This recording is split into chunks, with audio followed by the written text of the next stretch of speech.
Welcome to Sculpture Studios. Thank you very much for joining us today. You are witnessing the build of something rather exciting that we're creating for a brand new theatre production here in the UK in London. This of course is for the Hunger Games, which is set to open at a brand new theatre in Canary Wharf. Basically they're erecting a completely custom built arena style structure for this new production, and we've been tasked to create a 4-metre diameter version of the Mockingjay pin.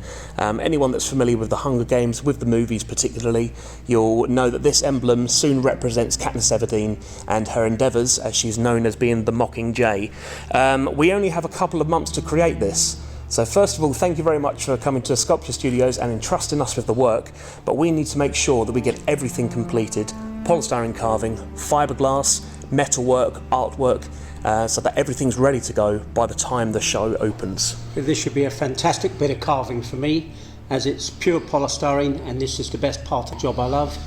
And may the odds be ever in your favour. Yeah.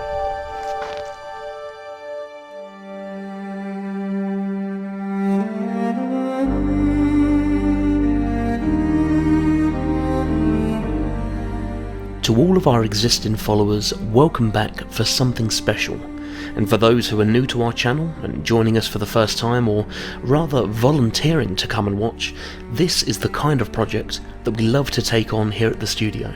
Something big, bold, recognisable and iconic, in the public eye, and at this time a one-off for a fantastic new London stage production. Aden predominantly works in polystyrene or styrofoam, whereby we often create glass fibre moulds and production runs, and that's the first part of the project you see here.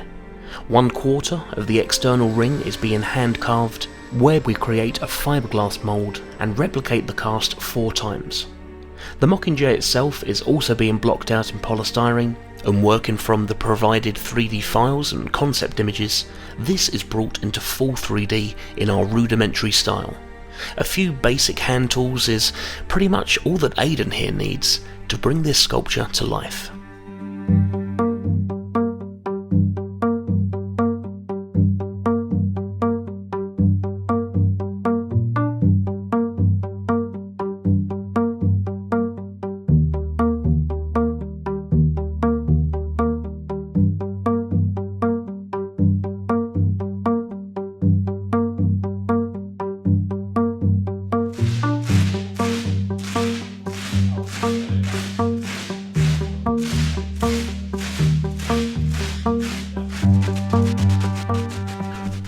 Hot wires, nail and wire brushes, stonemason rifflers and sandpapers is practically everything you're seeing right now.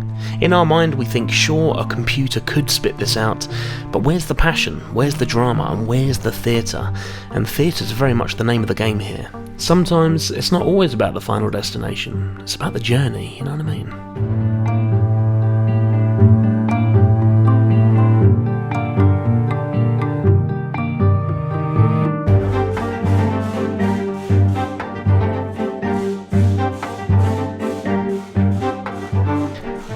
Fun fact that when a random radio station isn't playing, we actually listen to audiobooks in the studio.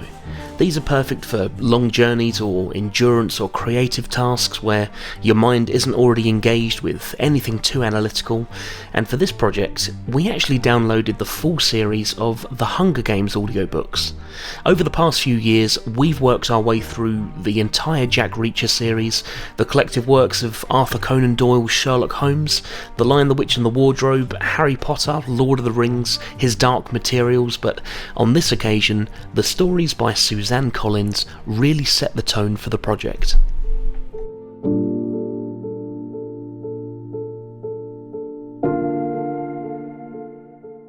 The steps to create the production mould for the ring is for the master pattern to be carved, protected with our secretly sourced sticky back tinfoil, created in sections with glass fibre with boltable flange walls so that it can join and come apart, cleaning up the mould interior once the master pattern's been removed, prepping the mould with release agents, and going in with a gel coat of resin backed with glass fibre to create each cast.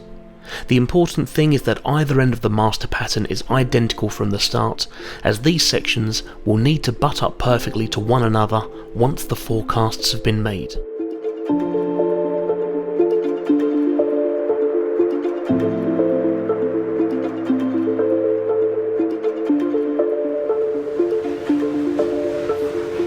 Right, and here we are with the 4 pieces of fiberglass section to complete the ring, and some of the master carving of the Mockingjay.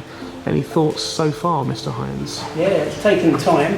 We've got the height of the ring all set out, and we've blocked up the Mockingjay bird up to the right height. Now I'm just trying to get the level of this arrow not going through the whole lot at the right pitch, so the beak can be biting the arrow, be touching at the back and be touching at the front at the same time. It's all coming along so far. I'm just doing little tweaks before we do any mould making.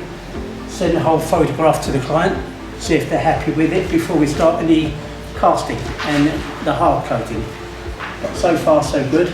Just small differences. I've still got to add all this detail up here, very much like on the head, and see how we get on. But yeah, but it's taking shape. There's a couple of routes we could go down in terms of creating the numerous elements of this. Obviously, we've created a mould in order to create 4 identical casts for the ring. And as opposed to going over master carving with a blanket coat of glass fibre, which would soften the detail somewhat, what we're going to be doing is taking a waste plaster mould once Aden's finished the final carving and we've got approval from the clients. And from this mould, we can then lay up a fiberglass cast and we'll achieve everything that the master carving has to offer detail-wise. But so far so good. We just need to send some finished photographs to the client of the master carving after the weekend, once Aden's done a bit more work, and see what their general thoughts are, and then we can go from there.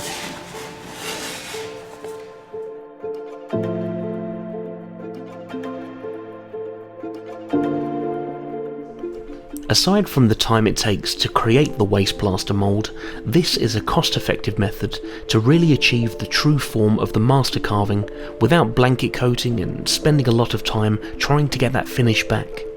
Aden's going over with a watered down clay slip material to act as a bit of a release agent for the master pattern. The waste mould is made from plaster of Paris with scrim material and a few wooden battens to help the mould take its own weight and keep its form. It's called a waste mould because it's really only strong enough to achieve one single cast, and when the fiberglass is being removed, the mould is pretty much guaranteed to be damaged or destroyed in the process, but it's the perfect route as one cast is all we need.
Although we condense however long a project takes into one single video, which could span from only over a couple of days to, in this case, a few months, we try to make the process as comprehensive as possible, so that everyone watching can really see the work that goes on behind the scenes. What we create isn't simply plucked off of the shelf, and a lot of thought, preparation, laborious tasks, R&D, and often trial and error for more complicated projects. All of this work may often get overlooked, so we like to show exactly how we go about the entire process.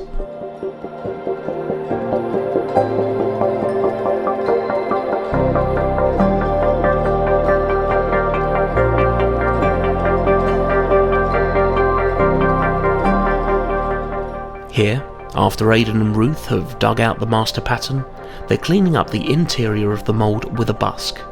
All of the detail is scraped smooth, not only to remove the clay slip, but also any imperfections in the surface, where it's easier to clean up now on the relatively fresh plaster than cleaning up the tougher resin later.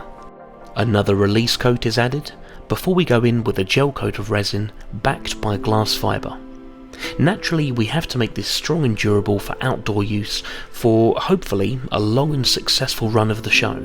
But we're also conscious that this is going on a roof, it needs to be lifted by a crane, it needs to be manageable by us here in the studio, so keeping the weight down is a key factor also.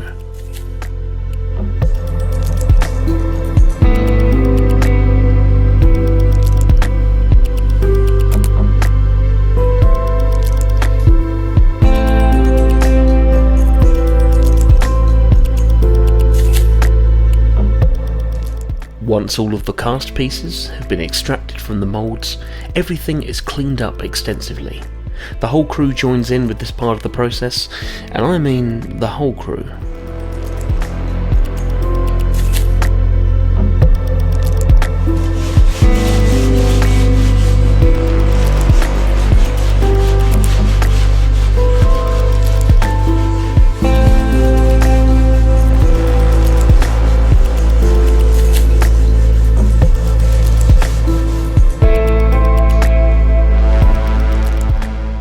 With all of the individual elements now finished and prepped for painting, we go over with a black base layer as a sort of prime layer for the rest of the artwork. The fact that this design is intended to look like a somewhat aged, slightly corroded pin of some kind of bronze or iron type metal with pitted and rough areas, this makes the entire surface more forgiving than something super refined and super polished. This also allows any lighting on site to have a slightly more interesting surface to bounce off of and to highlight all of the details on. Though we keep our clients up to date with images along the way, we also keep them updated with all that's left to do, which for something like this is more substantial than the seemingly complete front of the job suggests. It gets to a point in the project where, although a lot of the pretty stuff is gradually starting to creep in simultaneously, there's still a significant amount of the structural side that needs working on. The entire form not only needs to be strong and durable enough for long-term installation outside, but the piece needs to break down for transportation, be able to join back together on site, be hoisted by the crane, and joined to the structure on location. Whilst we're awaiting the metalwork for the ring section to arrive, extra supports are being fabricated for the back of the bird to help take the stress levels and the whip of the wind and any movement. As well as the front of the job being textured, the back of the job is also being blacked out just to keep everything as neat as possible.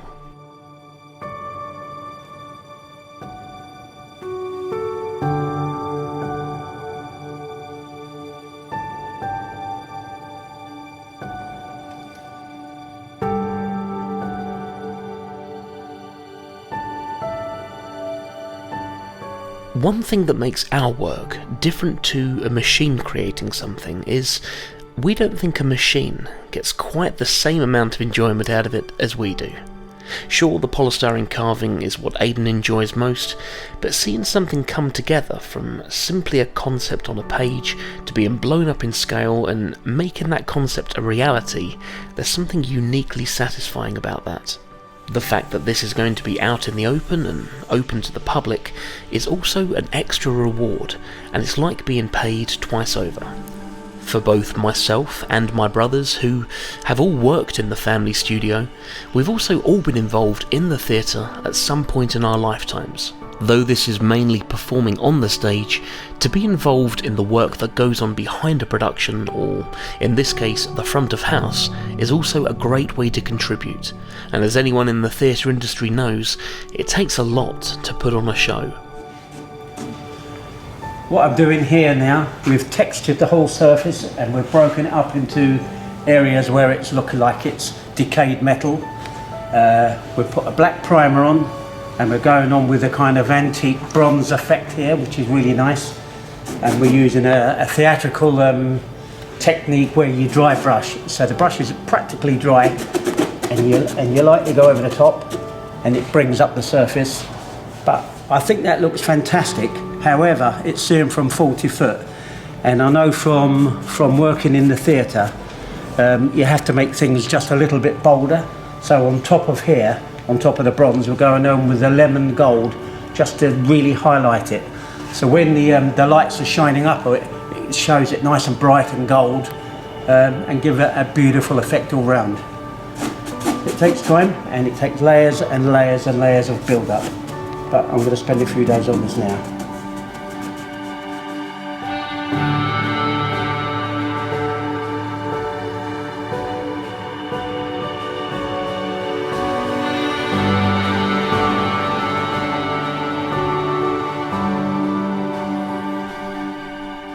To those who provide us with these concepts, our clients, jobs don't happen without that initial reaching out, trust and engagement.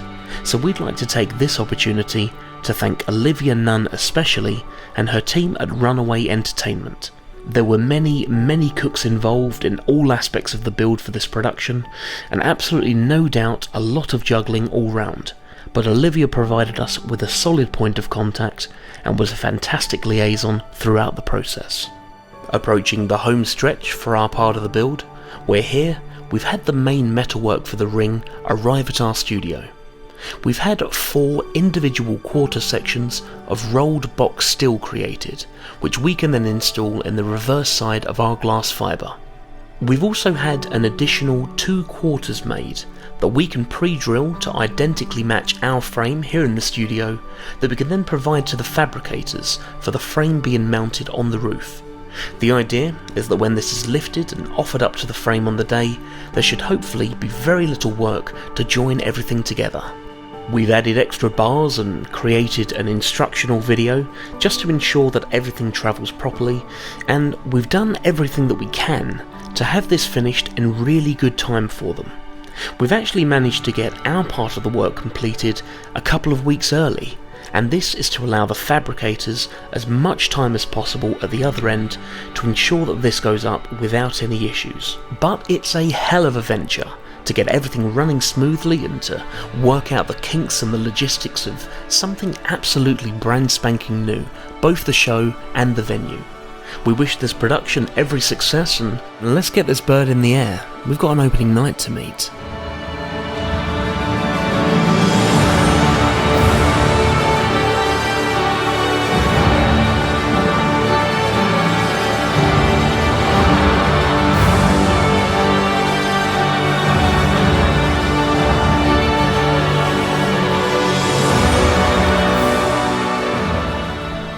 We'd like to thank everyone that helped make this project happen. To Lionsgate Entertainment, the teams at the new Canary Wharf venue and Troubadour Theatres, Momentum Structural Engineers, Acorn Events, Howarth Thompkins, and once again to Olivia Nunn and the rest of the team at Runaway Entertainment. We always love hearing what you guys at home think of our projects and our channel, so please feel free to drop a comment below, and by all means subscribe and hit the notification bell to keep up to date on our latest videos. A big thank you to all of our patrons who support our projects and the creation of our videos. We love having you guys on board. And if you'd like to support our family run studio, you can find our Patreon details below. However big or small, it's greatly appreciated from all of us here at Sculpture Studios. Happy Hunger Games, and thank you very much for watching.